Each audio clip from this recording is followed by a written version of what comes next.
Hello, good morning students. Welcome to unique coaching class. વિદ્યાર્થીઓ, અગાઉના વિડીયોમાં આપણે સંભવિત ડોઝ અને સમસ્તી સહસંબંધની સીમાઓ કઈ રીતે શોધાય તે જોયું હતું. હવે આજના વિડીયોમાં આપણે સંભવિત ડોઝને લગતા બીજા દાખલા જોવાના છે. તો પહેલો દાખલો આપણે જે જોવાના છે માર્ચ 2024માં પૂછાયો છે 2 માર્ક્સમાં. તો જોઈએ.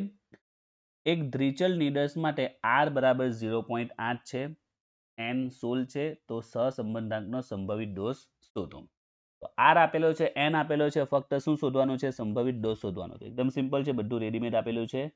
આર છે 0.8, એન છે 16 અને સંભવિત ડોઝ એટલે કે પીઈ શોધવાનું છે. તો કંઈ ખાસ નથી, સિમ્પલ એનું સૂત્ર મૂકી દો. સૂત્ર શું હતું? અગાઉના વિડીયોમાં જોયું હતું. 0.6745 1 - r square divide by root n. કિંમત મૂકી દઈએ 6745. r ની કિંમત છે 0.8 સ્ક્વેર અને n છે 16. 0.6745 તો 0.8 નો સ્ક્વેર કરીએ તો 0.16 આવશે. 1 - 0.16 અને 16 નો સ્ક્વેર 4.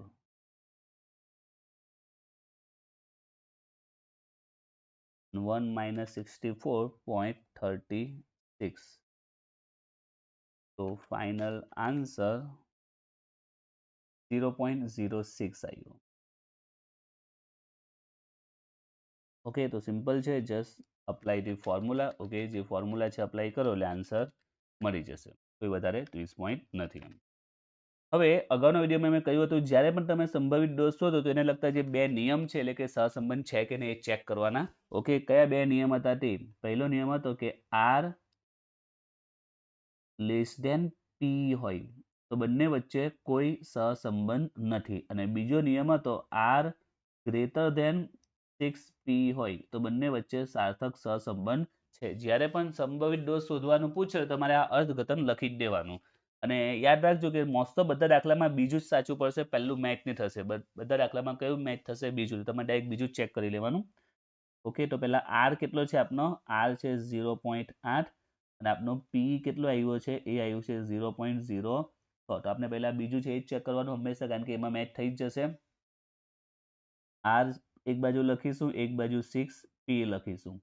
તો પહેલા 6p અલગથી શોધી કરીએ. 6p બરાબર 6 ગુણ્યા 0.06. કે 0.06 into 6.36. હવે બંનેની વેલ્યુ મૂકીએ. આર ની વેલ્યુ કેટલી છે? 0.8 અને 6b ની કેટલી આવી? 0.36. તો ચિહ્ન મૂકવું હોય તો બેમાંથી કયો મોટો છે? આર મોટો છે, એટલે આ તરફ સાઇન આવશે. તો તમે જો બીજો નિયમ મેચ થઈ જાય છે, R greater than 6p match થઈ ગયું. ઓકે, હવે તમારે આન્સર લખી દેવાનો કે 2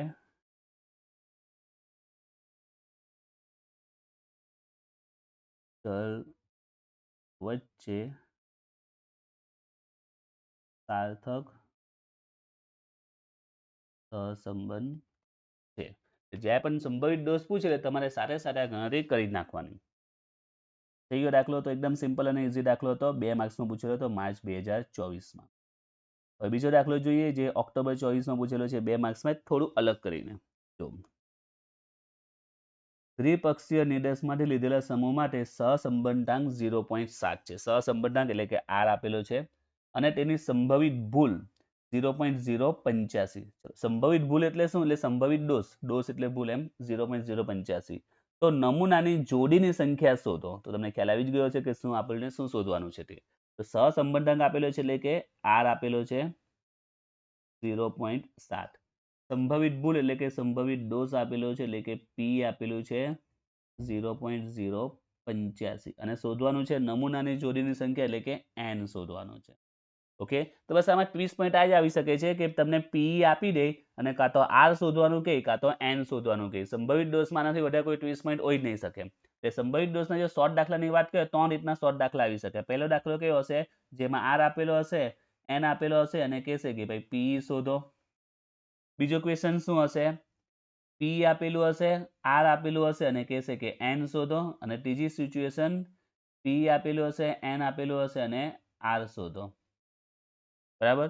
આર અને એન આપેલા બેઠા તો પી નું સૂત્ર જ મૂકી એટલે કામ થઈ ગયું. અને બીજી સિચ્યુએશન શું હશે, પી સાથે આર આપી દેશે અને એન શોધવાનું કહેશે અને પી સાથે એન આપી દેશે અને આર શોધવાનું કહેશે. તો નોર્મલી આ 3 સિચ્યુએશન આમાં આવી શકે, આથી અલગ કંઈ નહીં આવશે.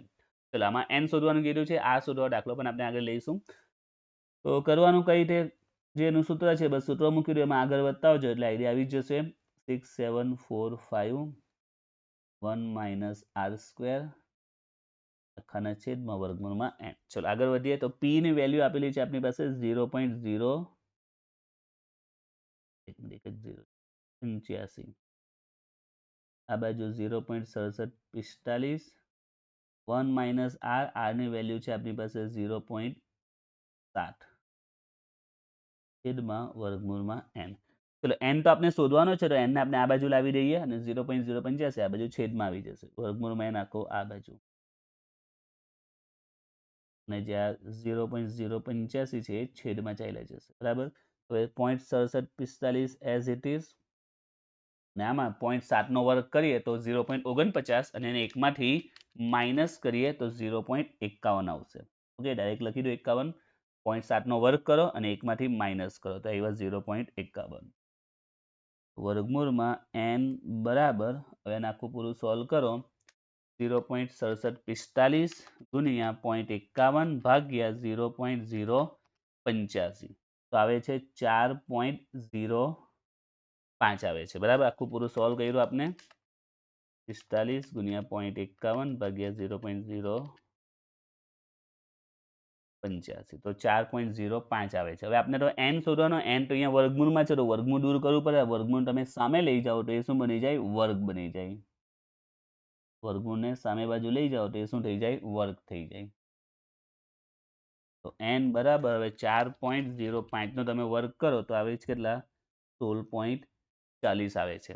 એટલે કે n નો જવાબ તો તમને મળી ગયો 16.40, પણ બીજું પણ તમને ખબર છે n એટલે કે અવલોકનોની સંખ્યા.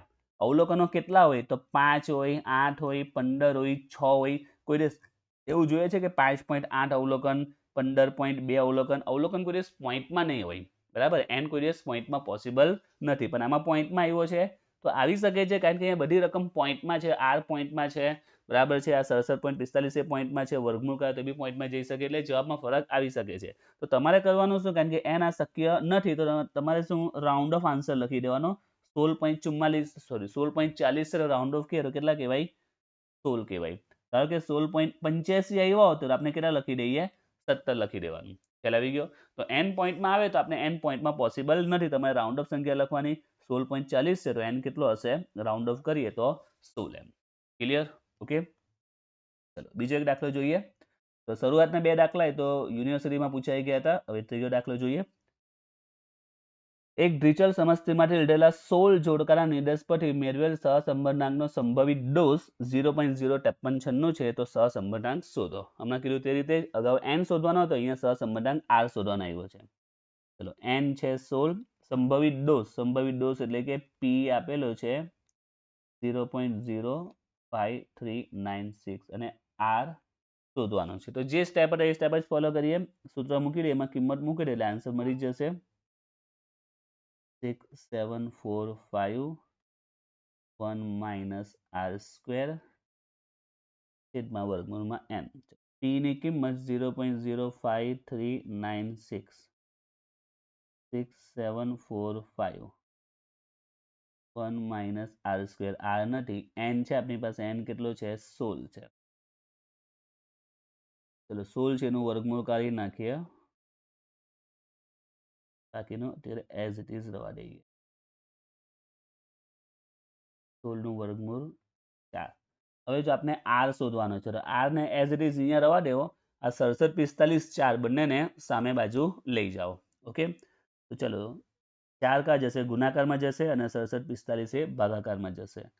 0.05396 into 4 આખાના છેદમાં 0.6745, બચ્યું શું અહીંયા ખાલી 1 માઇનસ r સ્ક્વેર.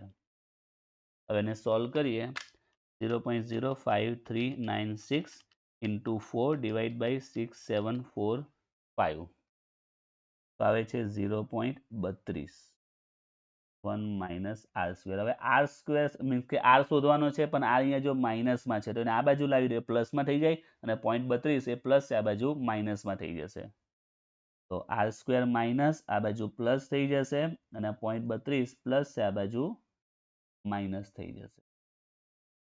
તો આર સ્ક્વેર બરાબર 0.32 માઇનસ 1 0.68. 0.68 આવ્યા. હવે આ તો આર સ્ક્વેર મળ્યો છે, આપણે તો ખાલી આર જોઈએ છે, તો વર્ગ છે સામે જાય તો વર્ગમૂળ. તો 0.68 નું તમે વર્ગમૂળ કરો તો જવાબ આવશે 0.82. Okay, clear? તો સિમ્પલ જ છે. તમારે બેઝિક જસ્ટ સૂત્ર અપ્લાય કરવાનું છે, એમાં જે કિંમત નહીં આપેલી હશે, બરાબર છે, તો એના પરથી તમને ઇઝીલી આન્સર મળી જશે. આર કે એન જે પણ શોધવાનું હોય તે. તો સંભાવિત ડોઝમાં 3 રીતના શોર્ટ દાખલા આવી શકે છે. અમને જે શરૂઆતમાં કીધું તે આ 3 પેટર્ન આવી શકે છે. તો 3 દાખલા આપણે જોઈ લીધા છે. ઓકે.